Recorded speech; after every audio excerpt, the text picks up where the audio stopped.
হজ শুধু একটি ইবাদত নয়, এটি একজন মুমিনের আত্মশুদ্ধি ও নতুন জীবনের সূচনা। তাই হজ পালনের পর প্রত্যেক হাজির মনেই প্রশ্ন জাগে, আল্লাহ তার হজ কবুল করেছেন কিনা।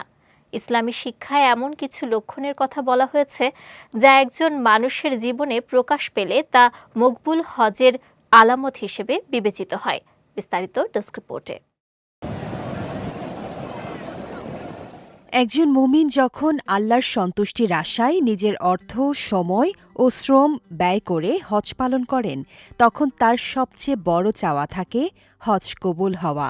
মহানবী সাল্লাল্লাহু আলাইহি ওয়াসাল্লাম বলেছেন, কবুল হজের প্রতিদান জান্নাত ছাড়া আর কিছুই নয়।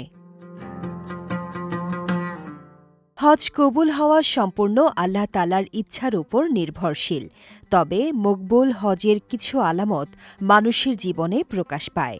এর মধ্যে সবচেয়ে গুরুত্বপূর্ণ হল ঈমান ও আমলের প্রতি দৃঢ়তা বৃদ্ধি পাওয়া। হজের পর একজন মানুষ নামাজ, জিকির ও নেক কাজে আগের চেয়ে বেশি মনোযোগী হয়ে ওঠেন। মকবুল হজের আরেকটি বড় লক্ষণ হল দুনিয়ার প্রতি অনীহা এবং আখিরাতের প্রতি আগ্রহ বৃদ্ধি পাওয়া। হজ মানুষকে আত্মশুদ্ধির শিক্ষা দেয়, ফলে সুদ, ঘুষ, মিথ্যা, গীবত সহ বিভিন্ন পাপ কাজ থেকে দূরে থাকার প্রবণতা তৈরি হয়। একই সঙ্গে অন্তরে নম্রতা ও বিনয় জন্ম নেয়। একজন প্রকৃত হাজি কখনো নিজের আমল নিয়ে অহংকার করেন না, বরং তিনি সবসময় ভয় ও আশার মধ্যে থাকেন আল্লাহ তার হজ কবুল করেছেন কিনা তা নিয়ে চিন্তিত থাকেন।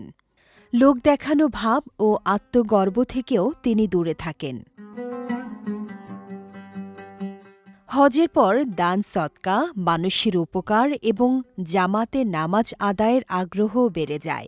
পাশাপাশি আল্লাহর উপর ভরসা বা তাওয়াক্কুল আরও শক্তিশালী হয়। কোরআনে আল্লাহ বলেন, আর যে ব্যক্তি আল্লাহর উপর ভরসা করে, আল্লাহই তার জন্য যথেষ্ট। এছাড়া আল্লাহর স্মরণ, ইসলামের সঠিক জ্ঞান অর্জন এবং সমাজে ভালো কাজ প্রতিষ্ঠার আগ্রহ বৃদ্ধি পাওয়াও মকবুল হজের লক্ষণ। মূলত হজ একজন মানুষের আত্মিক পুনর্জন্ম। হজের পর জীবনে ইতিবাচক পরিবর্তন বজায় রাখাই হল কবুল হজের সবচেয়ে বড় পরিচয়। বিজয় টিভি নিউজ ডেস্ক।